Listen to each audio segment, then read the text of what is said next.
Okay, so this was your response to going with the vote or with Mr. Ma.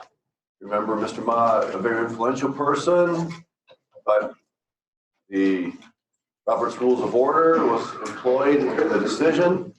So, what do you think got the 60? 60 said go with the vote, and 22 said go with Mr. Ma. Now, just for sake of time, I'm just going to make a comment about this, and then we need to move on because we're a little behind. You're kind of in a catch-22 here. In this situation, it's going to be very difficult no matter what you do. And the reason for that is, first of all, you've established a norm for making decisions. And that norm is Robert's Rules of Order. All in favor, say aye. You're all familiar when I say Robert's Rules of Order, right? And there are lots of them. You can buy a book called Robert's Rules of Order that will keep you busy for a long, long time reading. There's a lot to it. The problem is they have established this method of decision making in a culture that does not view everyone's vote as being equal. That's the problem. See, in our country, we say it doesn't matter whether you're 18 or 58, your vote carries the same weight. It doesn't matter if you're a new Christian, just joined the church, brand new member, or whether you've been a member for 30 years, your votes are of equal weight. We just take that for granted, but not all cultures of the world take that for granted. So in this culture, you know, and in most of the two-thirds world, certain individuals in the church carry a lot more weight than others do. And frankly, I think there are some really good arguments in favor of that. You know, I've often wrestled with this idea that brand new Christians, you know, have the same weight in decision making that mature believers who have lots of experience and lots of maturity, you know, do. And I do think there are some issues with that. So, you know, the democratic system of voting is not without its issues.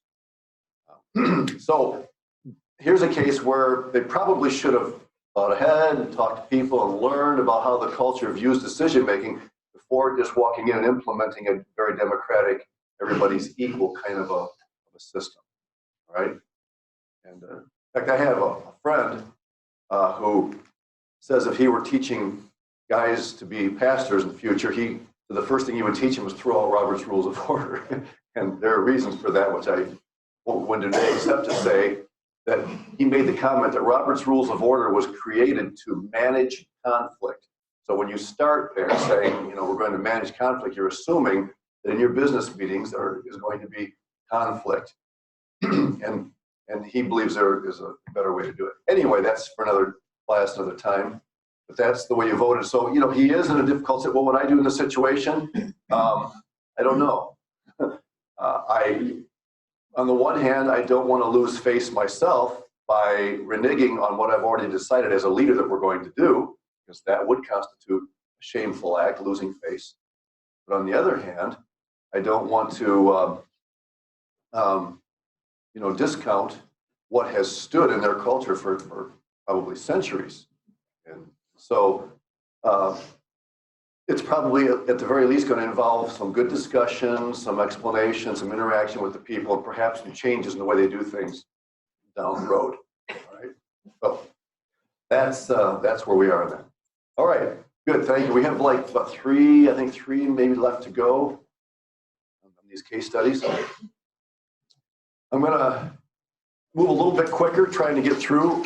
I don't know that we'll catch up completely, but we'll give it a shot here. We're going to talk about the children's role, all right? And please understand I'm using the word children very generally here. Children from, you know, 0 to 20 years of age, however long you're in the home. Are they merely a means to an end? One of the greatest crimes that you can commit, not just in ministry, but wherever you are, is viewing your children as a means to an end.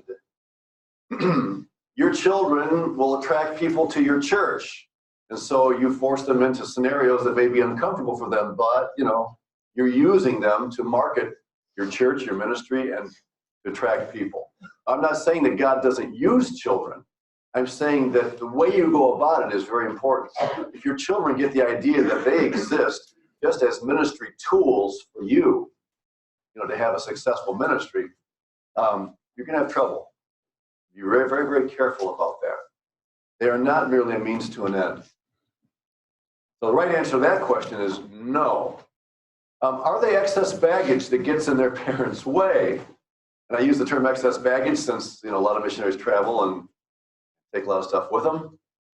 And of course, you know the answer to that question as well. If you ever feel like you're in the way, and I don't know, I mean, it's possible somebody in here has actually felt that way in a ministry home. I'm not going to ask, and I don't care that you tell me, but it does happen. And when a child feels like he or she is in the parent's way in ministry, then they will sour toward ministry very, very quickly. And it doesn't take long for a child to perceive that that's happening. Okay? So please, whatever you do, never view your children as excess baggage, as something we got to manage so we can get on with our ministry. That simply isn't the case. Even when it comes to opening your home, be very, very careful how you go about that. Hey, Johnny, you're sleeping on the couch tonight. Why? Because we got, that's fine. Johnny, you may need to sleep on the couch, but be careful how you go about it. Johnny, sit down with Johnny ahead of time. Hey, Johnny, you have a really special opportunity next week to be a blessing to minister. We have visitors coming. What do you say we let them sleep in your bed, give them a special place to stay, and maybe you can kind of have an adventure out on the couch, and we'll do some special things. Go about it the right way. It makes a whole lot of difference in their attitude toward it. All right? Are they an integral part of their parents' ministry? And of course, the right answer to that question is yes. So there's a fine line between saying you use your kids for a ministry end and saying you include your kids in your work. See, because you should include them. And you guys who are ministry kids and were involved in the work of your parents, you understand that. It is important. Children do play an important role. And they should understand that they're valuable. Okay? And even it doesn't hurt even to ask them sometimes, what do you think you could do to help, to win some friends, or include them in the conversation. Don't just tell them you'll do this, you'll do that, and you'll do that. Ask them, what do you think maybe God would like to use you to do? Let them feel like they're a part of the decision-making process. Even though it may be a very small part, you're planting a seed that can make a difference later on for them. Should they have a significance of their own? The answer to that, of course, is yes. You go home on furlough, oh, you're Mr. and Mrs. Smith's kids, Mr. and Mrs. Jones' son. And, they need to have a significance of their own. When missionaries come home and share on furlough, their presentations, or when they're getting ready to go, it's important that the kids be presented, as having a special role that they alone play. That's very important. Let me say this too. Be very careful about how you use your kids in sermon illustration. Some of you have been there.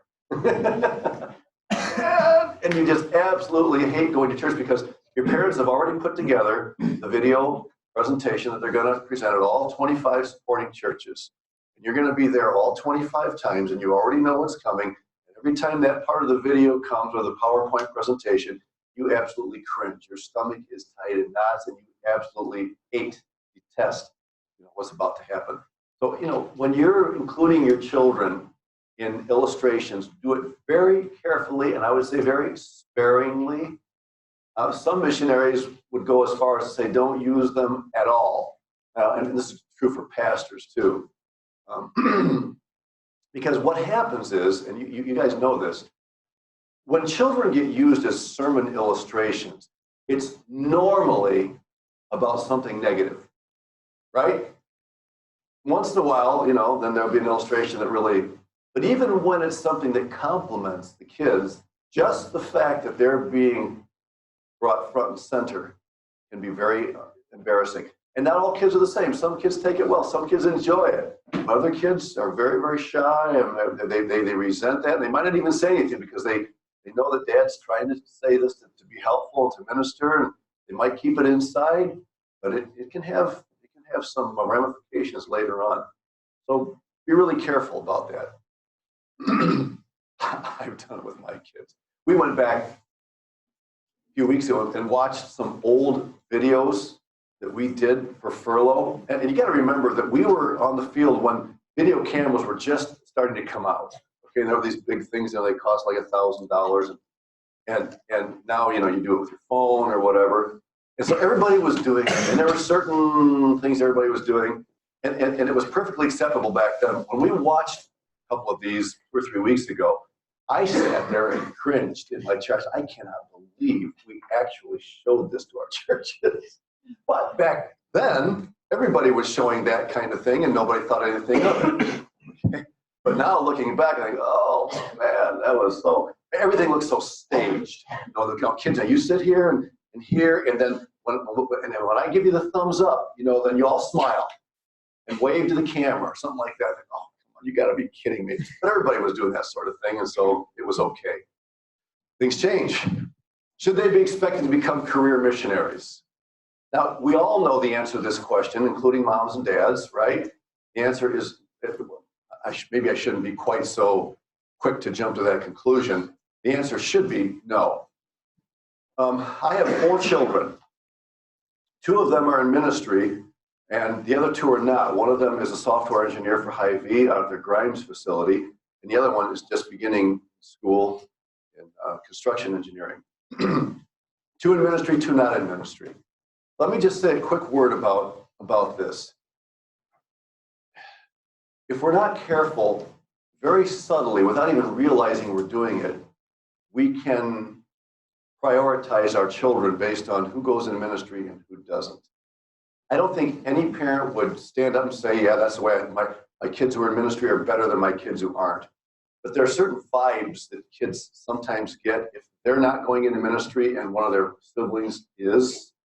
And parents, and I've done this, I'll confess to you, sometimes unknowingly, unwittingly, will transmit that idea to their kids. One of my kids, who's not in ministry, said to me one time, he said, you've told us that you don't care whether we end up in ministry or not, and just wherever God wants you, but I still feel like if I don't end up, going to Bible college, going to ministry, you're going to judge me. Well, that hit me really hard. I had to stop and think, whoa, have I said things or implied things that make my son feel that way? So I had a really nice talk with this particular son, and it ended up being a very healthy and productive conversation. But it was a good reminder to me that if I'm not careful, we can get that impression that, okay, well, we want whatever God wants for you, but if you decide to go into ministry, you get an extra notch in your belt, or maybe the parent gets an extra notch in his belt. So I just want you to be very careful about that. People who do not go into ministry, kids, are not second-class kids, second-class Christians, right? And this can be especially significant when the parents are in ministry, okay? I had a friend back when I was in seminary. None of you would know anything about him or his family.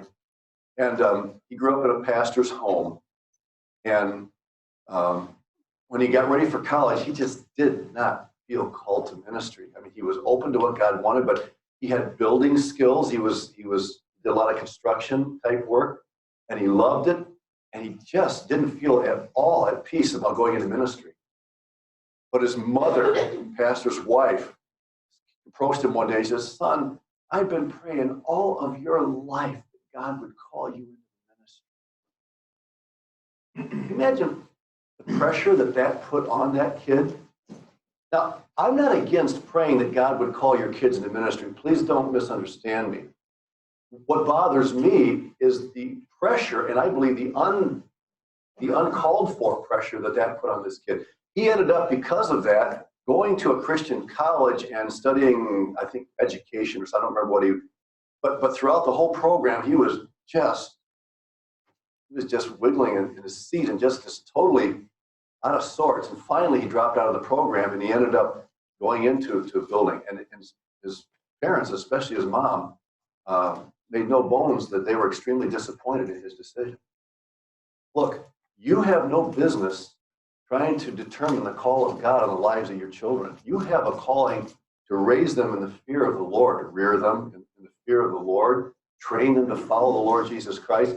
But you are not the one that calls them to ministry. Whatever they do in life, they are going to be servants of God, whether that's in vocational ministry or whether they're doing something else. And I just want to encourage you to be very, very, very sensitive to that, and let them know that. Wherever God decides to use you, you're going to be an instrument of blessing, and you're going to be a tool in God's hands to serve. I've told my two kids that are not in ministry, I said, you guys have a mission field I will never have, because of where God's placed you.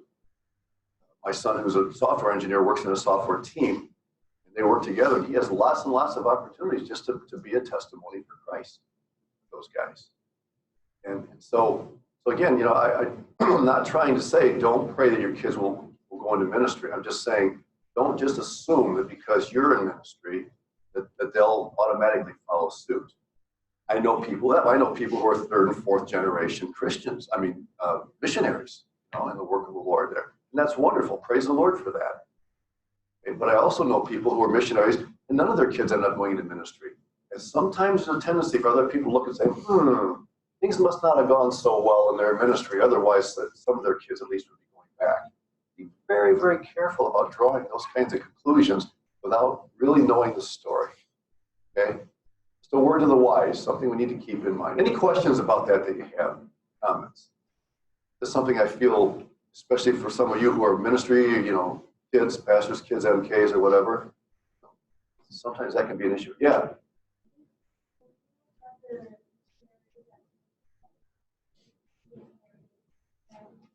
How the woman calls her mom and her dad were both missionaries, and she didn't want to be missionary.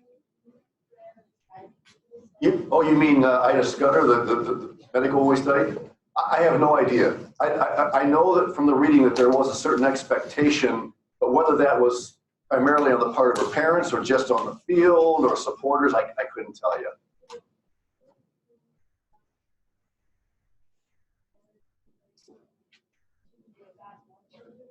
Exactly.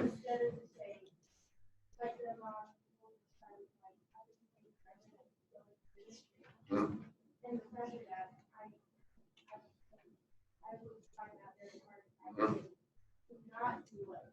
Right, because you want to honor your parents. So there is a tendency to feel like, well, and to think my parents are mature Christians. I'm not. Apparently they're seeing what I'm not, so I'd better follow their lead and do it.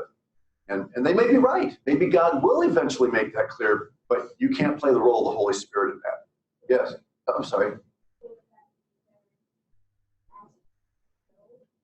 Yeah. Yep. Sure. And there's nothing wrong even with saying, Lord, if it would be ministry, that'd be wonderful. That would be really cool. But if not, then we know you're going to use them wherever. Yeah.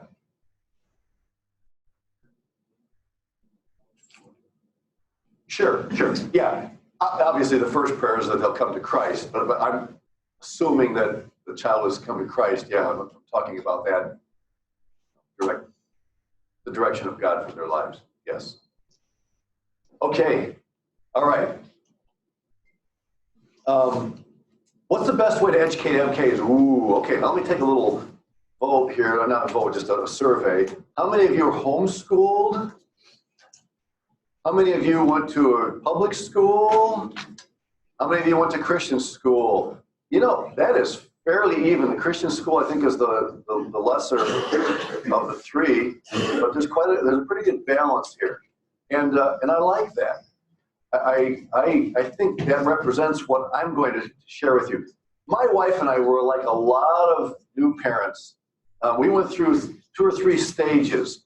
One stage where, my wife was an LED major, and she never has taught in a Christian school, but she's used her training on the field.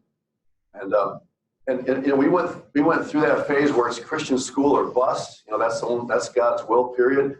We went through that stage where, no, homeschool. Christian school, you're still letting somebody else brainwash your kids. You got to do it yourself. So, okay, it's homeschool or bust.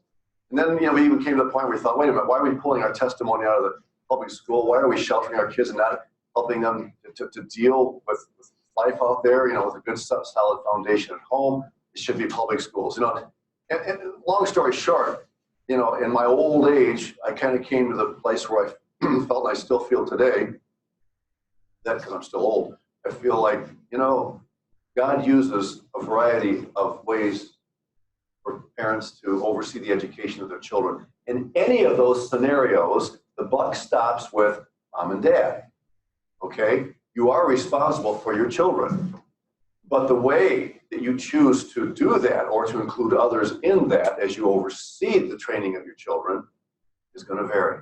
So I want to, and I'm not, if you have a solid conviction about one of these ways, I'm not going to try and change that. What I do want to encourage you to do is be careful about pointing the finger at others that do it a little bit differently.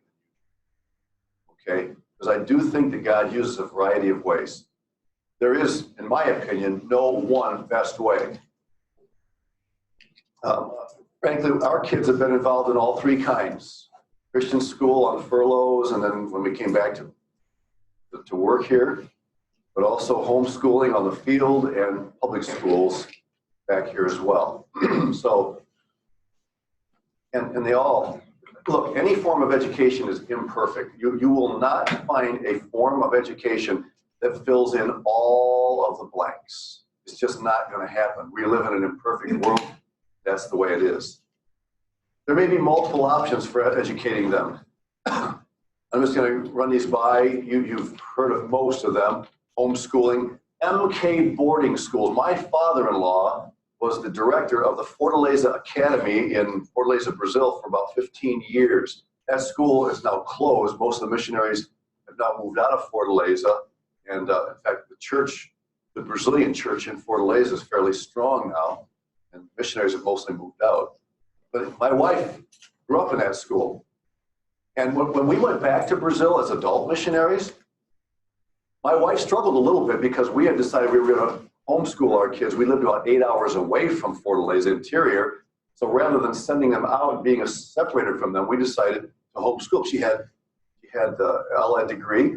Now, you don't have to have an elementary education or secondary degree in order to train your children, okay? I'm not saying that either. But we just felt that's what we should do. And she felt a little funny because we had a couple of colleagues in our region who were teaching at the school, and they had actually been her teachers when she was in school there. So it was a little bit hard for her to go back and see them and talk with them, knowing that we had chosen not to send our kids to the Fortaleza campus. It was a great school, but it was 8 hours away, and there was a time when homeschool materials and curriculum and all that were very, very almost non-existent. So missionaries automatically sent their kids away or put them in one of the schools in the country.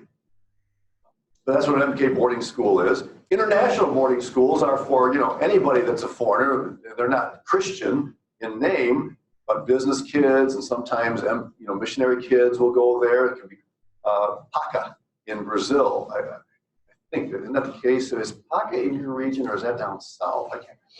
Okay. Pan American Christian Academy. Oh, that's Christian. Yeah, that's Pan American Christian Academy. But there are other schools that are international boarding schools, so that people who are overseas on business can send their schools there, their kids there, and do training in English. Private national schools. Now, there were some pretty good private schools in Brazil. They're rather pricey. The quality of education was way up there. Much in contrast to the public schools where you ended up graduating with about a 5th grade equivalent in the United States. But we didn't choose to send our kids to those private schools, primarily because my wife and others were able to handle that. And then, of course, public schools. I do have some colleagues who grew up in Brazil who went to the Brazilian public schools. And but their parents worked with them to bolster their education. That was their decision, and they did very well. Both of them are serving God today and being faithful. So, those are some options. Now, one thing I didn't put in here is correspondence schools.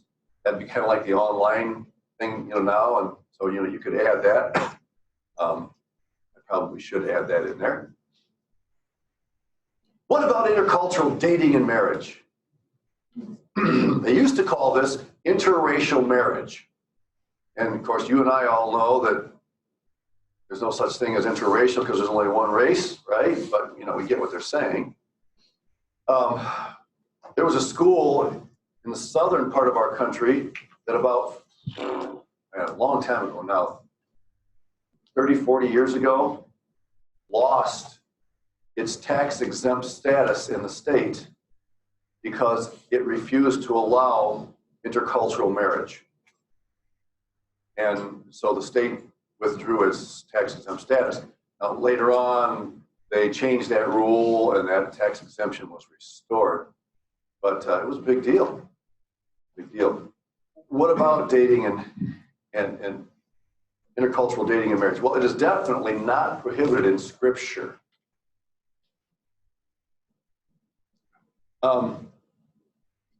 Most of you probably heard about Moses, you know, marrying the Ethiopian woman. Remember, he was criticized for that. And the Ethiopian woman would have been a black woman.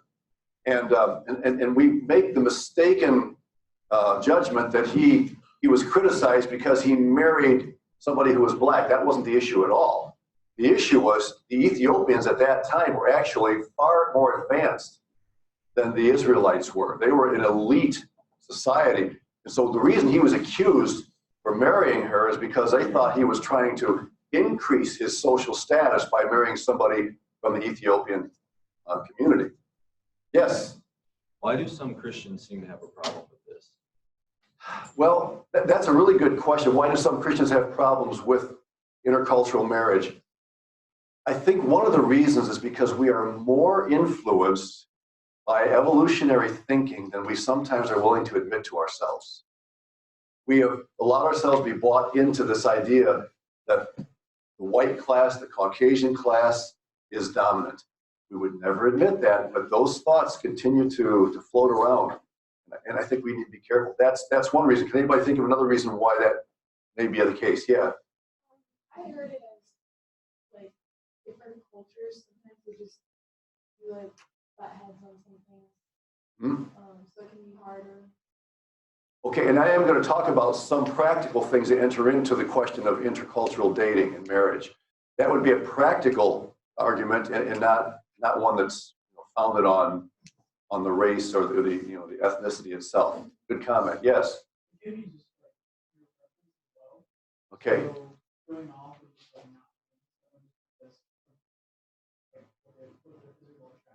Okay. Sure, it could just be related to the physical appearance, and some parents would be against it because it's going to call attention to them. And look, even now, even with all the emphasis on diversity and all that, still, when you see two people who are radically different cultures married in the United States, you still do a double take. It's still part of the way we think. Okay, I saw a couple of hands. Yes.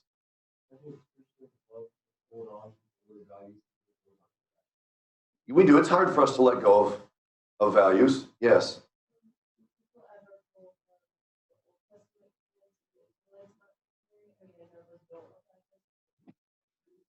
Yeah, they actually were allowed to if the other nations would become proselytes to Judaism. And of course, you're dealing there with a theocratic nation. It's a very different structure than any other nation in history.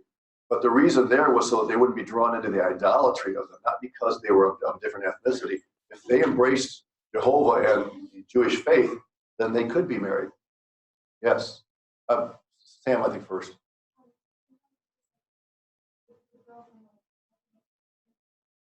Mm-hmm. Mm-hmm.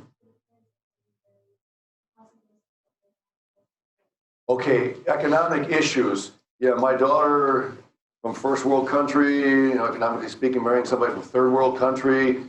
Yeah, kind of. Does she understand what she's getting into economically? What's her standard of living going to be? Yeah, that could be an issue. Yes.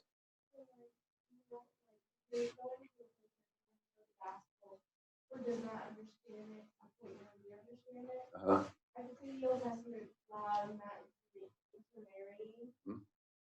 As an issue because you're telling these people that you're not supposed to intermarry because you're going from the Old Testament to the New Testament, but you're still in the Old Testament. you haven't even considered the New Testament yet because you're trying to train them so they understand the gospel. Uh-huh. But like when you're telling them, oh well, you can't marry and you're still in the Old Testament and then you intermarry, then you're kind of going against what you're trying to teach. Okay. They could maybe turn away, I'm not saying they would. Right. But there's a possibility that, well, if you're telling us not to intermarry, then why are you doing that? Are you trying to communicate an idea of, I'm trying to be more like you, but you are more like me? Okay. And it could like throw off the wrong message. Okay. Yes, it could. You need to understand the teachings of the two testaments in relation to that too. Okay, good. Yes.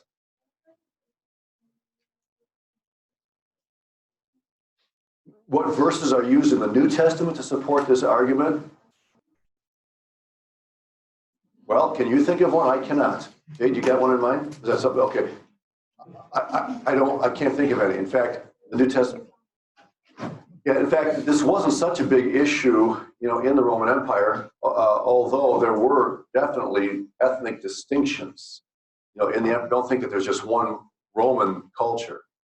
And there wasn't. There was a diversity of cultures. Yeah, this really comes more from some of the issues with regard to evolution and status. And it's not just evolution. I mean, the Indian culture, observes the caste system. The Aryans came into India, North India, and they're the taller, whiter, and the shorter, darker Dravidians who were of Arab descent ended up migrating to the south. This isn't just something that comes from Charles Darwin. This is something that's been in the human heart for a long, long time. All right, just a couple more, Jade. Mm-hmm.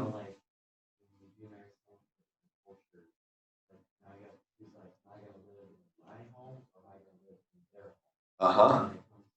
Like they even talk about how it's like almost like if you lived in their country, they would have more power over you, more control over you than if you would live back in the States, and that like can be sometimes like a conflict with like if it's the woman's home country, then now she has more influence and more control over you. Right. Right. Yeah. If you're marrying somebody from another culture, whose culture will you adopt? It will probably end up being a mixture of some sort, but one of those two cultures is probably going to trump the other one overall. And that's a very good point. And when it's the wife's culture that you're adopting because of the biblical instructions of male leadership in the home, the husband's role of leadership, that can become especially sticky. It's not a prohibition, but it is a challenge. Okay. Yeah.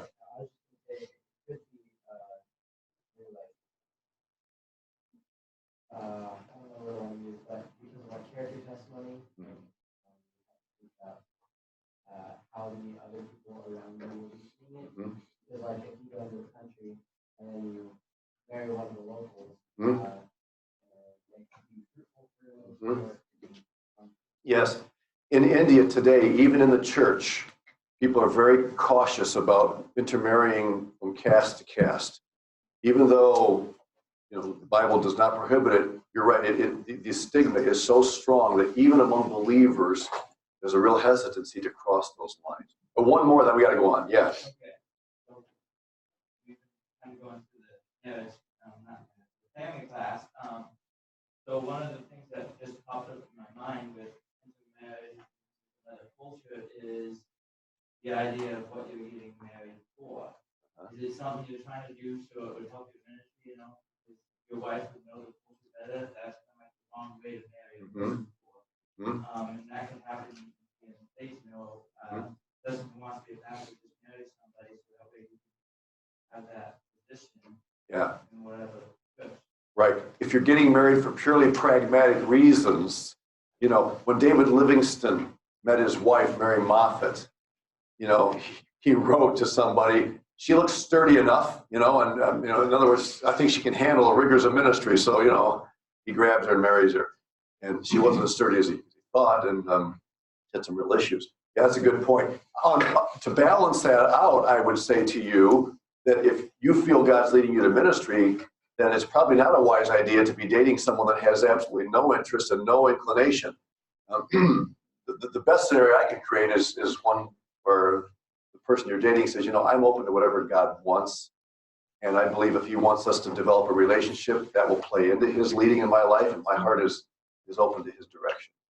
So that's a good point. And you'd be surprised how many missionaries, especially in the past, got married, on a whim because they didn't want to go to another country without a wife, and they got married one day, and the next day they're on the boat. Their honeymoon is basically their 3-month trip to wherever they're heading. And that happened. Yeah. We got to move on. These are good comments. I can see by the number of hands that this is something that's interesting to you guys. It may be complicated in certain cultural combinations, and again, we've touched on that. Jade, your comment related to that. Consider those things. Look, there are complications even if you're marrying within the same culture, right? Even if it's somebody that grew up across the street from you, there's still going to be complications. So the fact that there are complications doesn't rule it out. No matter who you married, two sinners saved by grace are ending up under the same roof, and that's going to be challenging. So but consider the questions. For example, let me just give you some questions to consider. Does each understand the other culture's view of marriage and family? Let's suppose that you're marrying a girl who is part of a country that is matriarchal, which means what? What's a matriarchal society? The mothers that take the lead. Now, not in everything, but a lot of times the men are out working the fields, and the mother is basically running the home. She's setting the pace for the home because the dad's not around. And in some matriarchal societies, the women even make the major community decisions. Okay, so if you're marrying someone from that culture, just understand that. Talk about it. How's this going to influence our marriage? And then we talked about class. The economic class, a rich marrying a poor. And in general, this is only a general statement. In general, the difficulty is greater when it's the girl, the woman, who is from the better economic position. I say better, that's probably not the right word, but has more money. That's not always better. But so keep that in mind. In Brazil, I know that when MKs were thinking of dating Brazilians, the greater challenges seem to arise when it's the MK daughter thinking about marrying a Brazilian fella. And that, again, that's an oversimplification, but I'm just saying in general, because he's going to be the leader of the home, you see. And so, and if he has a different mindset, it works both ways. But so you just need to think about these things. And I know people who are interculturally married that have just done a great job serving the Lord. They're really, they have an effective ministry, and I think it's wonderful. So it's just a question of being prepared. Can both parties envision living in the other person's culture? If you marry someone, let's say from wherever, you name the culture, and both of you have the idea that you're going to live in this culture, but then sometime along the way, God leads you to move to your spouse's country. Have you thought that through? What if that happens? Are you going to deal with that? Well, we never intended to do that. Our intention was to live in this country, or that country, or whatever. So you have to keep all the options on the table and make sure that you've discussed all these things and the implications. Are both of them prepared to rear children who will be the fruit of two cultures? The children will not be culture A or B. They will be culture AB. And actually, you might even call them culture C. Did we talk about third culture kids last class period? Yeah. Somebody said the only place that MKs really feel at home is on the airplane between the two countries. That's probably an overstatement, right, Julie? Who am I? And there's nothing wrong with that. I struggled when I was preparing for missionary work. I loved being an American, and I struggled with the idea that I would no longer be purely American, and that's exactly what happened. I spent 19 years in Brazil, and that's only a portion of my life, but it changed me. I am now part Brazilian, and some of that might be my goofy sense of humor. Brazilians have a really goofy sense of humor. I love it. I miss it. I'm part of it. They'll just tear each other up one side and down the other, and they'll both laugh together about it. Ha ha ha. And sometimes there are jokes, things that they think are funny. I'm thinking, what's the punchline? There isn't one. That's what makes it funny and all that. But anyway, I've changed, you know? So anytime, you know, somebody thinks I'm being silly or stupid, I just ask my Brazilian psychic, no, not really. But I've changed. You know, I'm no longer going to be totally the same. We had a lady, an old lady living down the street from us, and she died at the age of 99. She was a chain smoker. She rolled her own cigarettes, you know, she'd done all her life. And she smoked like a sieve. She died at 99 and a half, almost made, if she hadn't smoked, she could have lived to be 100, see. But she would always call me Americano, Americano, you know? And I get, you know, I'm trying to blend into your country. Why do you keep insisting, you know, and her family, oh yeah, go up to the house of the Americano. We live one street up above them. But we do change, and you know, you have to understand. Okay, one or two more comments or questions related to that subject before I move on to a different subject. Does that give you something to think about, Caleb?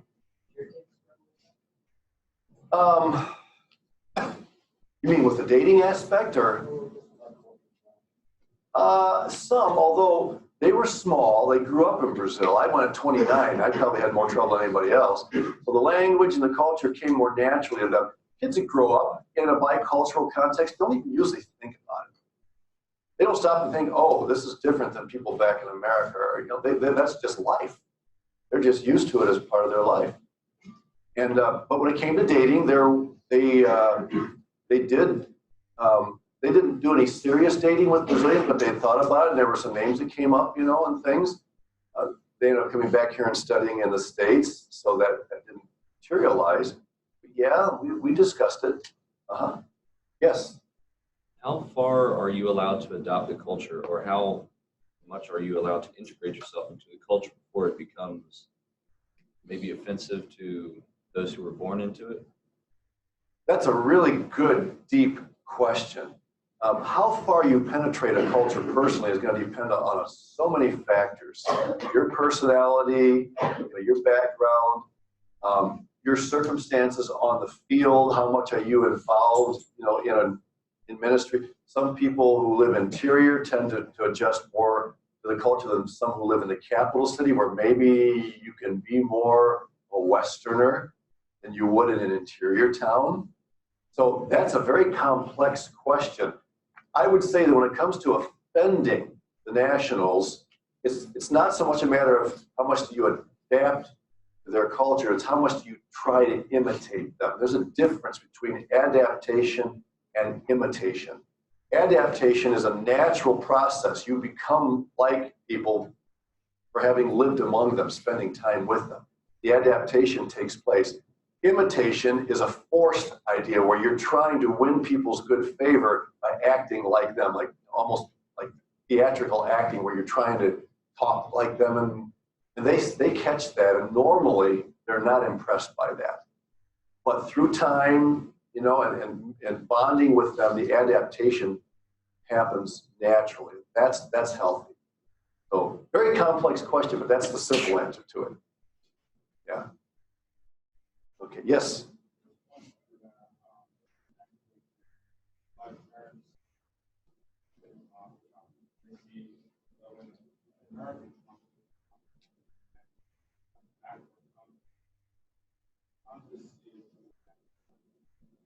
Mm-hmm.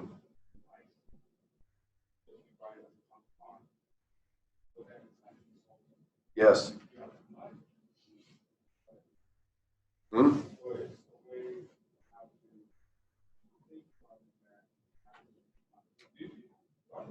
Hmm?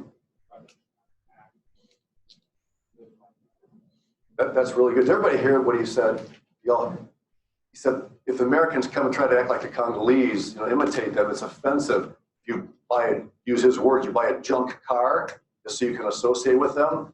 You know, they know that you have money to buy a better car, and they feel like you are almost like you're shaming them. We're going to buy a car like you guys drive, it's a piece of junk.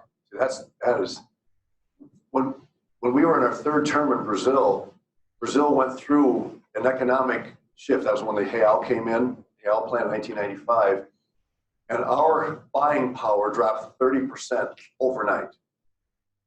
And so we had to buy a car, and I ended up buying a very simple car. because I had to. We just didn't have the money to buy it. All the prices went up. I mean, the exchange rate went from like 20,000 to 1 to 1 to 1 overnight. So, I mean, you can't even imagine that. There was a time when we had to exchange money within a couple of days of getting it, or else it would just completely devaluate. So they completely stabilized the economy. I think now it's like 4 something to 1, something like that. And so I bought a simple car, and 2 specific people in our church, one who became the pastor, and another lady who was from a political family, very astute, very intelligent. Both of them were really uncomfortable with that. He said, and then we came back from furlough, and we raised a little bit more money to kind of deal with the situation. When we came back, I bought a nicer car, not a luxury car, but we bought a nicer car, and they literally breathed a sigh of relief when I bought that nicer car. And the pastor, the guy that became the pastor, came up to me personally and said, Pastor Mark, I'm so glad you bought that car. I just felt so awkward when you bought that other car. So I thought when I got the cheaper car that I would actually be bonding with them. But Paul, what you said is exactly what happened. And I could tell them all I want. Look, that's all I could afford. You can tell them until you're blue in the face. The fact is, you're an American and you have means to buy something better. And so it was awkward for a while. And the car that I bought was a Mili. It was a Fiat Mili. It was a nice little car. Got like 30 miles to the gallon, and it was a neat looking, but it was a stretch for them. Yes, sir.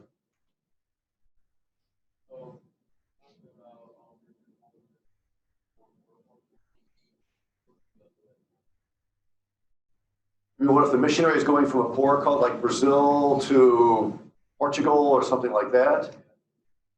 That they do. They're both challenging. They're both challenging. Yeah. Are you asking which is the more difficult one to adjust to, rich to poor or poor to rich? Yeah, they both have their challenges. One of the advantages of going from an economically inferior country, I'm using the word inferior only in terms of the dollar amount, to another country that has more money, one of the advantages is you don't have to, you're never going to create dependency financially among the people. When it's you as an American going to a place that's really poor, the tendency to create dependency among the people is much greater. So there are challenges on both sides of the equation. Of course, in missions history, 95% of those have been people going from Europe and America to other places. But today, you do see the opposite happening more and more as more and more countries are becoming missionary sending nations. Yeah, one more, yes. Yeah, go ahead.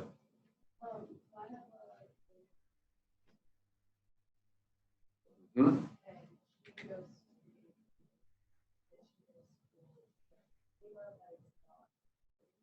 Uh-huh. Uh-huh.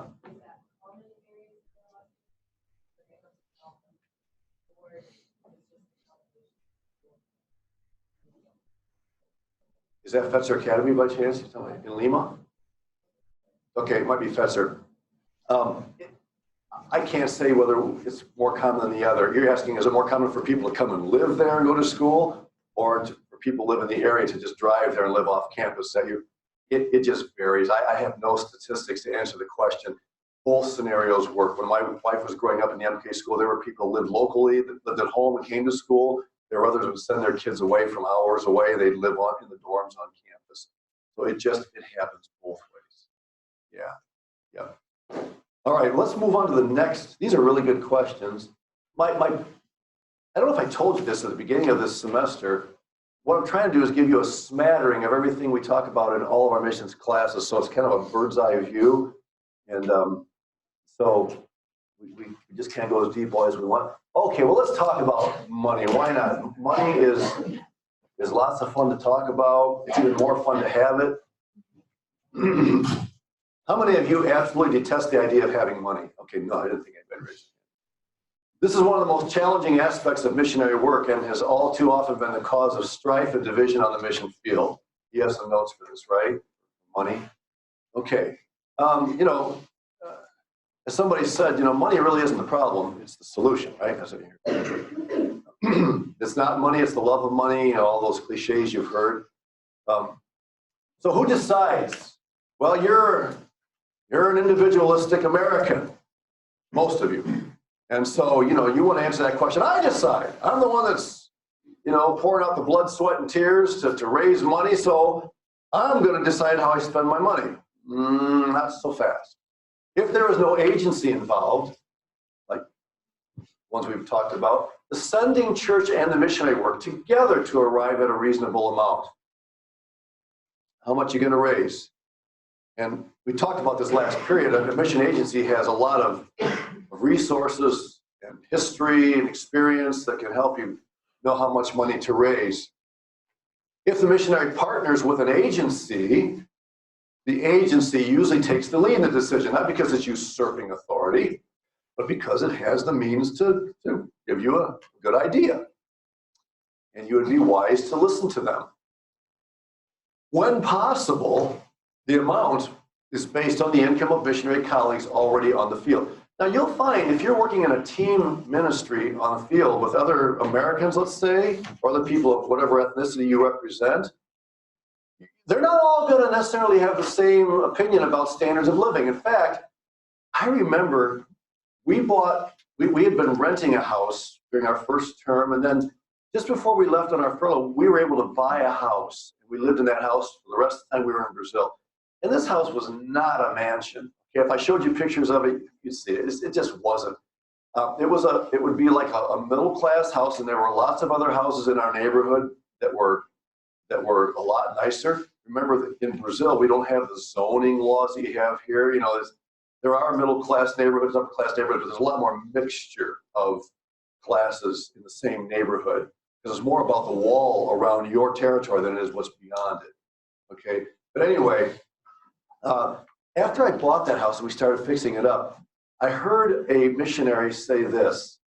The man, he said, so many of our colleagues are spending, pretty nice money on some nice homes. And he said, I'm a little concerned about what this might lead to. And I remember standing there and feeling like, ooh, he's got to be talking about me. I had just purchased this house. And it bothered me for a while. My wife and I would often sit down and say, honey, are we living in the best kind of house we could be living in, given all of our, and to this day, I look back and I believe we were. I believe God provided that home. I believe we were right where he wants us. I believe that to be true today as well, where we're living today. Although I'll tell you a little secret. You want me to be just, really transparent with you? When I was a poor missionary coming home on furlough, we go over to some people's homes. I remember entertaining the thought, these wealthy, rich Americans, look at all this nice house they've got. Well, guess what? I'm living in one of those houses right now. See, eat crow, right? Better be careful how you evaluate things because there are always two sides of the story. And my wife and I have had long discussions about where we're living today. There's a whole story about where we're today, and I don't have time to say that right now. Anyways, don't just assume that your colleagues are all going to be on the same page you are about how to spend their money, what kind of car to drive, what kind of house to live in. A new missionary may be asked to raise a little more, since veteran missionaries have often learned to live on less over the years. And I think I mentioned this last class period. Mission agencies will typically allow veteran missionaries to call their own shots more when it comes to money because they've been there and they know what they can live on. And let me say this too. Please be careful. I remember when we raised support to go to Brazil, we left in 1989, our support estimate, everything together, came out to about $3,300 a month, $3,300 a month. A missionary going to the same place today that we went to would probably be raising about double that. And I remember, and there are legitimate reasons for that. Things change. Economies change. We live in a very fluid world when it comes to money. And airfare has changed. It used to be a song and a dance to fly, and now it's not quite that way. You can watch for good deals and things, but the fact is things have changed. I remember hearing people in churches saying, man, I can't believe somebody was going to Japan and had to raise $7,000. Well, living in Japan is not cheap. You see, but they wouldn't look at that. They just looked at the figure, 7,000. You got to be kidding me. You know, what's the matter with these materialistic missionaries going to the field today? Well, they're no more materialistic than the people that went before and paid half of that. Life changes and the economies change. And I just want to encourage you, can you go overboard? Yes, but most of the agencies that we do missions with are sensitive to that. They're trying to be very careful. So, you know, don't just look at a dollar figure when you're talking to a missionary and the support estimate that they have to raise. Understand, talk to them, ask questions, and understand there's more to it than often meets the eye. How do you divide up your money? Oh, I'm sorry. Yes, sir. So what would you say to like people that are going like in missions like let's say I know Cynthia Garcia obviously like a single missionary. Right. Like would it be harder for her to raise money like being a missionary? Like is it harder for her to live on that by herself? Going to deal with like as a parent, you know, it depends. It really, the ease of raising support or the difficulty is generally related more to what you're going to be doing than whether you're married or single. Now, that's an oversimplification, but I'm saying that, for instance, single gals over the years that have raised money to be teachers on the mission field have often struggled more because some churches say, you're not involved in church planting or leadership training. You know, we love our MKs, but we're not going to take on a missionary. That type of thing. That's usually more of a challenge than how much. Now, sometimes single missionary gals especially, because they're single, others just assume that they have all the time in the world to do everything. That's a mistake that married couples need to be very, very careful not to make. That makes sense? We just assume you don't have a husband, you don't have kids, so what else are you doing all day? You know, they start heaving all kinds of responsibilities on them. That's what you want to avoid. Yeah, but it depends more on what you're doing than who you are. Well, usually we divide up our money in two categories. Personal funds, and these are taxable. Yes, even if you're serving in the Lord, you know, in Hong Kong, you're still going to have to report to the good old IRS in the United States because some of the money that you're spending is personal money, and no matter where you are in the world, you're going to pay taxes on that money.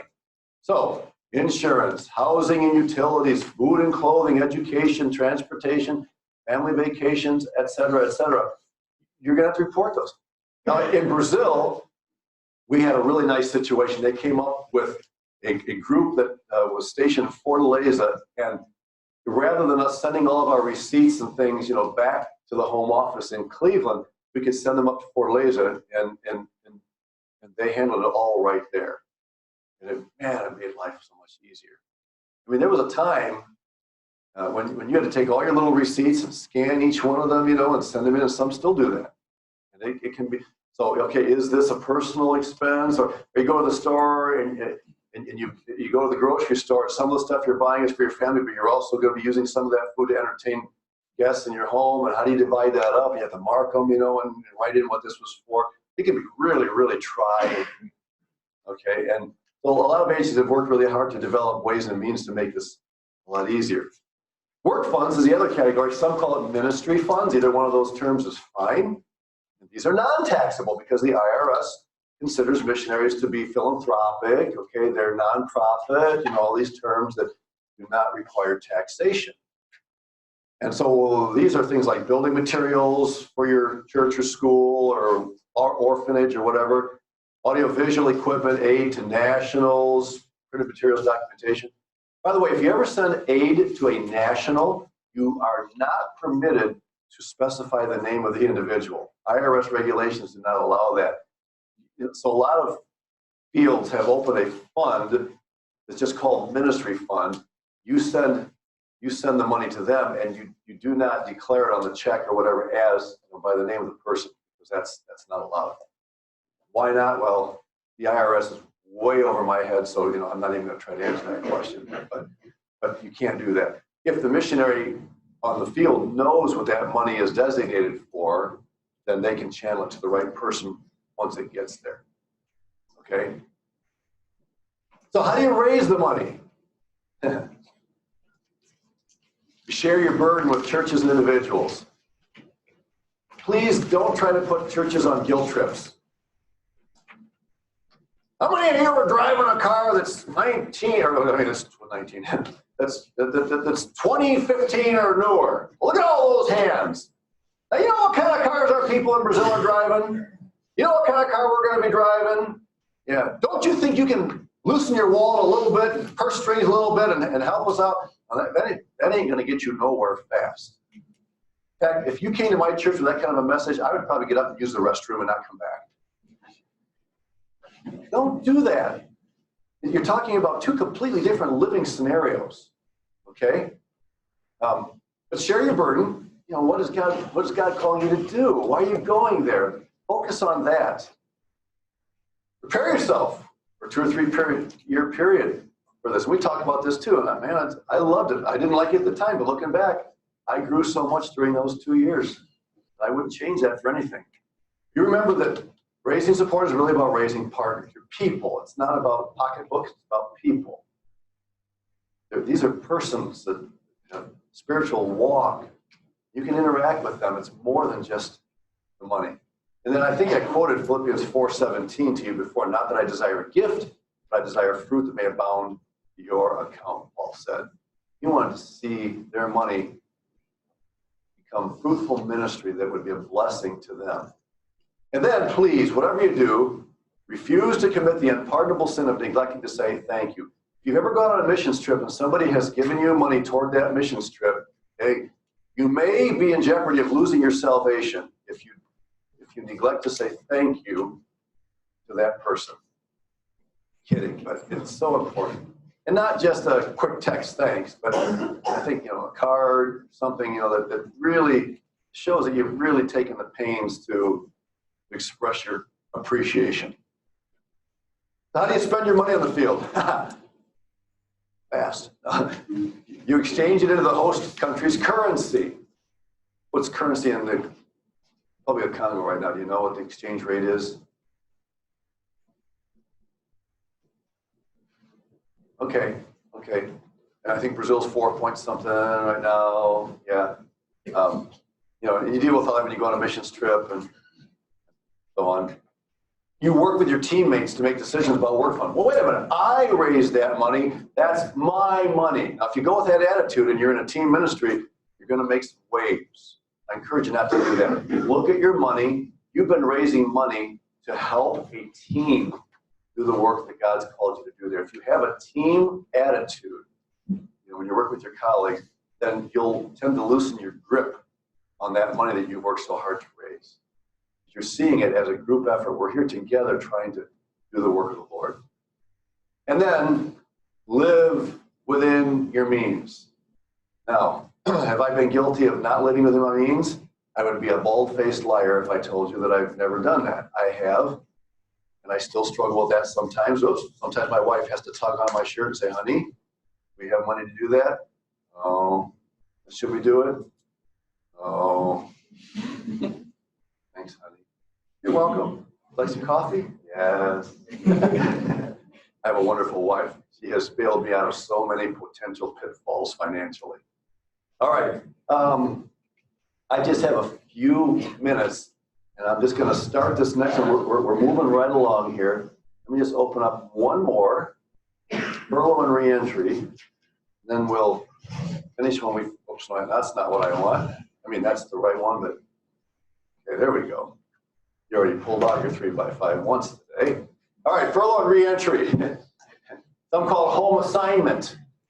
Furlough comes from the military. That's, was a term used for people coming back from war for a while. But it's perfectly legit. There's nothing wrong with the term. Home assignment is also fine. It's not just a prolonged vacation. However, don't be one of those missionaries that feels guilty about taking a nice long vacation while you're home on furlough.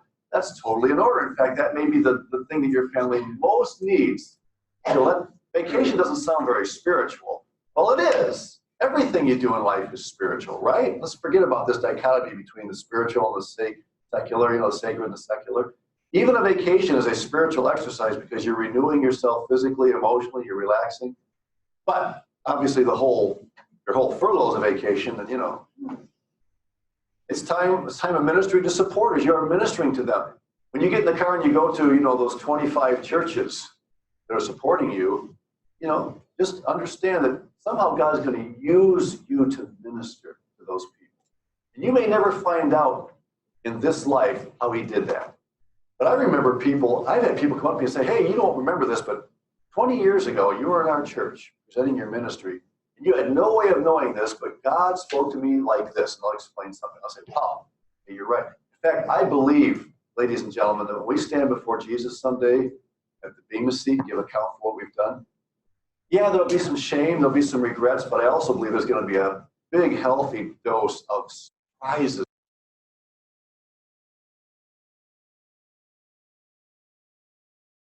You should look forward to Jesus coming and standing before him. I didn't, because all I could think about was,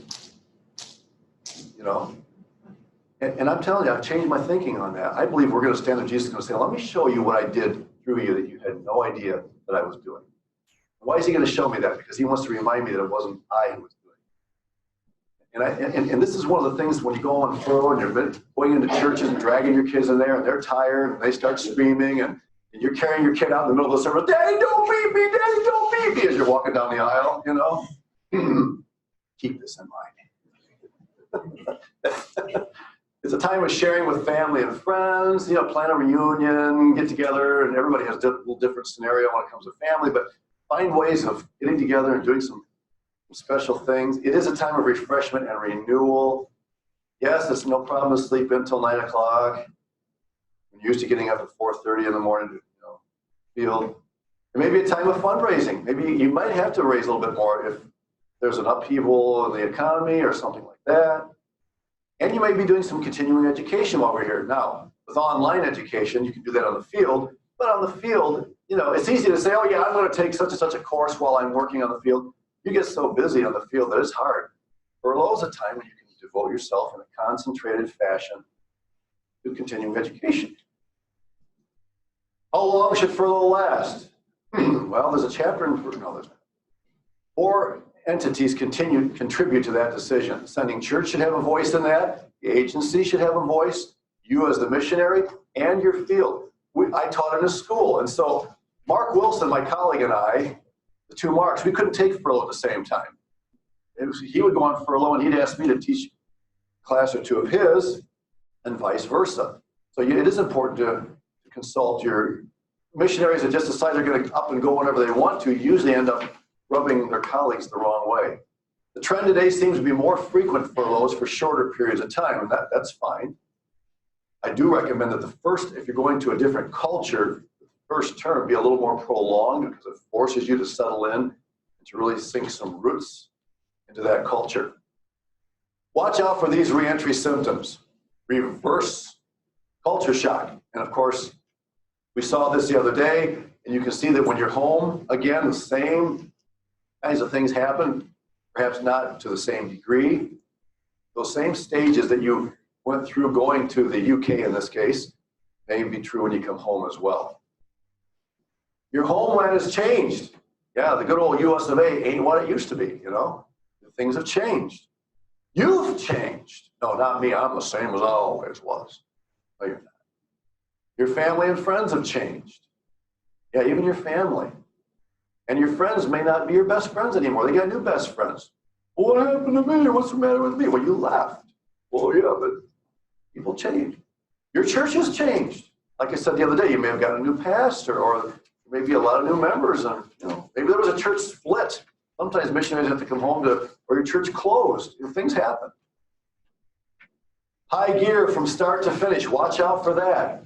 Workaholism is not a virtue, it's a vice.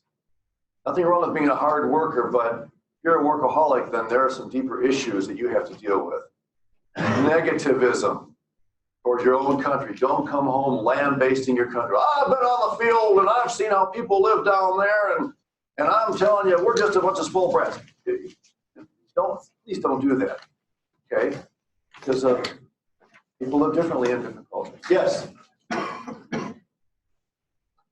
Oh, yeah, because of the reentry idea, and taking 2 most dangerous parts of a space mission are take off and reentry. Yep. Okay, take off. See you on Tuesday.